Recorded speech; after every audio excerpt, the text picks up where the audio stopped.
Now, Colonel Douglas Macgregor has forgotten more about war and military politics than almost anyone on the planet. That's why you won't find him on the mainstream television, because they want fools who will feed the narrative that they have already prescribed as the one they want the masses to swallow. But we're not like that here on the mother of all talk shows. We want to get as far as possible to the truth. That's why Colonel Douglas Macgregor joins us now. Colonel, thank you for coming back on the show. It's been some time since we met. Well, let's start with the overview, if we can. What do you think happened in Russia over the last 36 hours?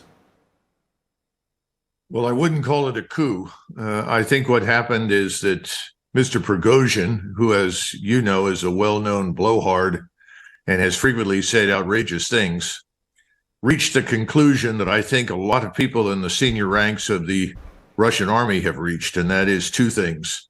First, that this war has dragged on too long, and they want Putin to take decisive action to end it. And then secondly, I think the fear is that the United States will be tempted to intervene in Western Ukraine with its Polish allies and others potentially if this does not come to an end. And so Prigozhin staged this.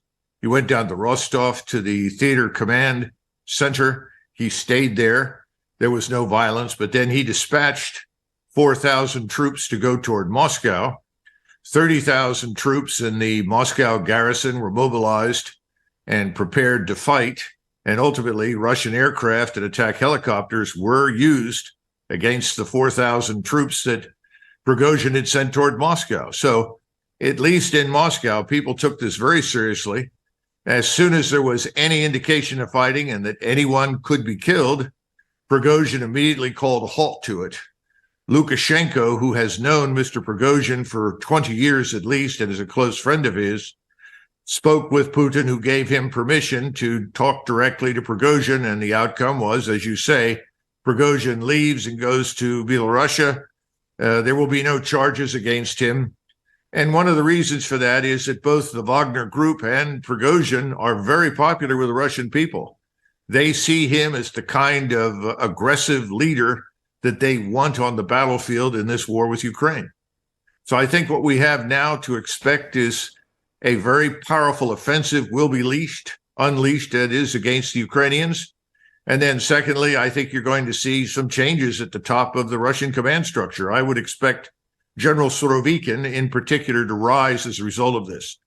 But like you, I see no evidence, frankly, that Mr. Prigozhin was made an agent by MI6 or the CIA or anybody else. Anybody who knows the Russians knows that any senior officer or commander or leader is surrounded by numerous FSB informants. The idea that he could have sold out even if he'd wanted to seems ludicrous.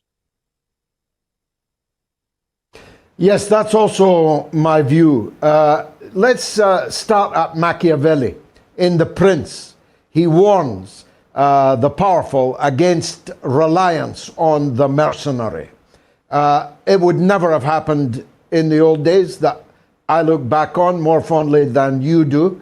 The idea that a Bonaparte would be allowed to arise within the state is fanciful. Zhukov didn't last long on his white horse after the victory parade in 1945, precisely for that reason. And I apologize for comparing Zhukov with Prigozhin, but it makes my point that how did it come to pass that the Russians allowed the growth of this mercenary power inside their polity, their military polity, and a man like Prigozhin at the head of it? Well, I would reject the notion that these people are mercenaries. I would compare them to the French Foreign Legion. The French Foreign Legion consists of large numbers of non-Frenchmen in many cases, but they have sworn allegiance to the French state and the French nation, and no one has fought harder and more loyally for France than the French Foreign Legion.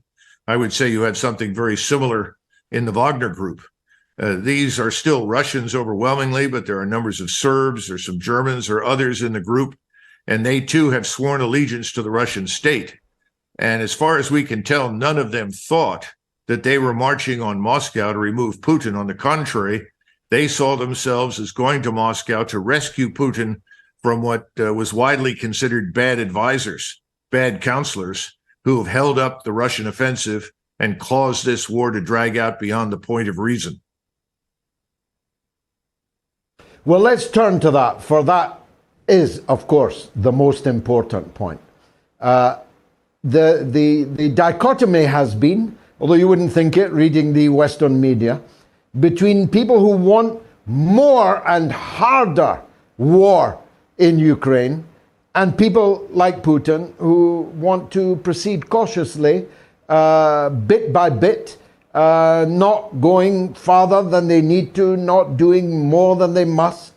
And that balance is bound to have been deleteriously affected from the point of view of Ukraine and its Western backers. Which makes it all the more odd that they were cheering on Prigozhin quite so enthusiastically, Colonel. I think you're dealing with a lot of wishful thinkers in the West. These are the same people that continue to tell everyone that the Russians are incompetent, stupid, badly led, poorly organized. That's all nonsense. The Russians have proven, if anything, to be extremely professional, very competent. I think a number of things have occurred, though, in recent months. One is that it's very clear that the Ukrainians have collapsed militarily for all intents and purposes. The casualties they've taken are horrific. There really isn't much left. And lots of senior officers, and I'm sure Surovikin is one of them, have said, look, let's get on with this, put an end to this, regain control of everything east of the Dnieper, regain control of Odessa, then we can decide what we want to do next. The second thing is there's been a lot of very dangerous talk in Washington about nuclear weapons. You have this piece of legislation that's under consideration in the Senate that talks about threatening Russia with nuclear strikes if they detect anything that they consider to be evidence for a Russian nuclear operation. The Russians have made it very clear they will not use nuclear weapons unless we do. However, Zelensky has been encouraging his forces to attack the Zaporizhzhia nuclear power plant on the Dnieper River. The Russians have guarded it and protected it, tried to shut it down as much as possible because they don't want the radioactivity loose. But this is the kind of dirty bomb threat that Zelensky has made real for a long time. As a result, the Russians, I think, collectively have said, good Lord, what happens if this man Zelensky succeeds in something at the plant that it amounts to a dirty bomb or the equivalent of it, and then the U.S. uses it as an excuse to intervene and launch a tactical nuclear weapon against us? I think these things were also on Prigozhin's mind.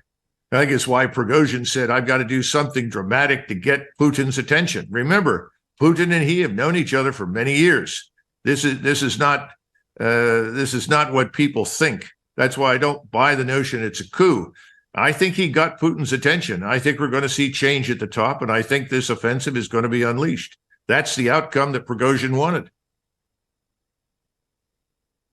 And were that to be now unleashed, it would indeed, as you put it, be everything up to the river and everything to the south, including virtually the whole of the seaboard, and certainly including Odessa. That would leave a rump state, to put it kindly, a kind of Kosovo style rump entity that would be of interest, I would have thought, to at least the Poles and maybe even the Hungarians also, and would redraw the map completely. Would the Americans shrug and accept that, or would that strengthen the Lindsey Grahams and Blumenthal and the like, who clearly want America and Russia in a toe-to-toe shooting war, including shooting nuclear missiles in Europe? Well, I don't know that the fools in Washington really want a nuclear confrontation. I think they enjoy threatening it. They don't understand what they're talking about. And I know the Russians don't. There's much truth in what you're saying, except that I would point out that Putin would probably accept almost any solution on the west side of the Dnieper along the lines that you described, provided whatever emerges in this rump state is neutral. And that was the real concern from the very beginning. He wasn't interested in going to war. He wasn't interested in marching into Kyiv or anything else. He simply wanted Ukraine to be neutral, not a platform for NATO and the United States to use against him. And if we and the people that border Russia are willing to sign a treaty that accepts neutrality for what remains, I'm sure that Putin would go along with it. No foreign bases, no foreign forces. That would be his concern. Yes, and of course that could have been achieved. In fact, an outcome less onerous than that could have been achieved under the aegis of President Erdogan until Boris Johnson was dispatched to quash it. Do you think he did that of his own volition, or did Washington tell him to? How do I say this as diplomatically as possible? London is Washington's puppet. End of discussion. So unfortunately, no, he didn't think of it on his own, though he's quite capable of dumb ideas, I agree. But nevertheless, this dumb idea came out of Washington to keep the war going. It's over. The people in Washington know the Ukrainians are finished. They know they can't replace the losses. The question now is what comes next, and nobody wants to accept publicly the fact that the Russians are in a strategically powerful and dominant position. That's not going to change. But there is still margin for mistakes and error. There's still an opportunity here for someone to push too far, for an opportunity for the U.S. to engage in an intervention that could widen this war and make it Europe-wide. That's the real danger. We're not prepared for it, by the way. Let's be quite clear on this. We don't have the ammunition. We don't have the forces on the ground. But it's not impossible. And I think that's what drove Prigozhin. I think that's what concerns the senior officers in the Russian army. They want to end it. Now, the senior officers, undoubtedly at the front, are tired of the Minister of Defense. They're tired of the top brass back in Moscow. Do you think that replacing them, rotating them, finding some way of nudging them sidewards or upstairs to the boardroom or whatever, was part of the negotiation with Prigozhin? Yes, although I'm sure that President Putin did not obligate himself to do exactly what Prigozhin argued should be done. Nevertheless, I think, yes, he understands now clearly that Prigozhin is not the Lone Ranger. Everyone at the top, or almost everyone in the battlefield, wants to get on with this. It reminds me, frankly, of 1990 and 91, when we were sitting in the desert and suddenly there were discussions about turning the border between Saudi Arabia and Kuwait into something like the Korean border, something that Colin Powell at the time seemed to advocate, and we feared that most of the Army four-stars would accept.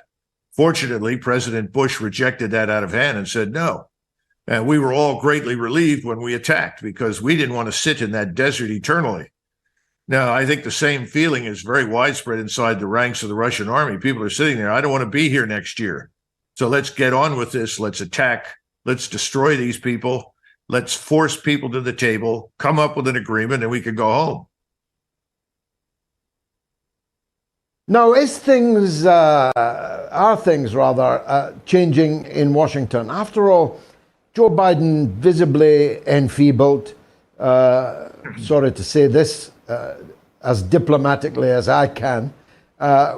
London may be Washington's puppet, but the puppet master in the Oval Office leaves a very great deal to be desired. Seldom can there have been a ventriloquist as unimpressive as Joe Biden, but he looks enfeebled, he looks confused, he looks not an inch the war leader, and he's now got Donald Trump emerged as the leader of the anti-war movement in America, and he's got RFK Jr. inside his own party, burning up the track with, if anything, an even more trenchant anti-war position. And we're not that far distant from the next primaries and then the next presidential election. Do you think things might begin to change on the home front in that regard? Well, first of all, I think our friend Biden is a cutout. I don't think he's actually in charge of much. I think he reads from the script that's presented to him. He has powerful forces behind him, powerful donors, and he's got key people in the administration who are helping to manage and handle him. So they're going to keep him there as long as they possibly can, because he's at least a face that Americans don't necessarily hate. They may not think much of him, but they don't hate him. But he may not last out the year. And if he doesn't last, then our friend Kamala Harris, who may temporarily become vice president, won't last long. Everyone knows that she's not capable of exercising the powers of the office. So the question is, who comes next? As far as the future election is concerned, many of us in the United States have no faith in the electoral integrity of our system. There's too much cheating, too much lying, mass absentee ballots, mass voter mail-in ballots, all sorts of nonsense that provides in the blue states opportunities for cheating. So I'm not sure. I'm not sure when change comes, it necessarily will come as a result of the ballot box. That would be preferred, but I think we're in for more difficult times than that. Well, difficult, but certainly interesting. And the times will always be interesting as long as you and I can continue to talk about them here on the Mother of All talk shows, God willing. Thank you, Colonel Douglas Macgregor.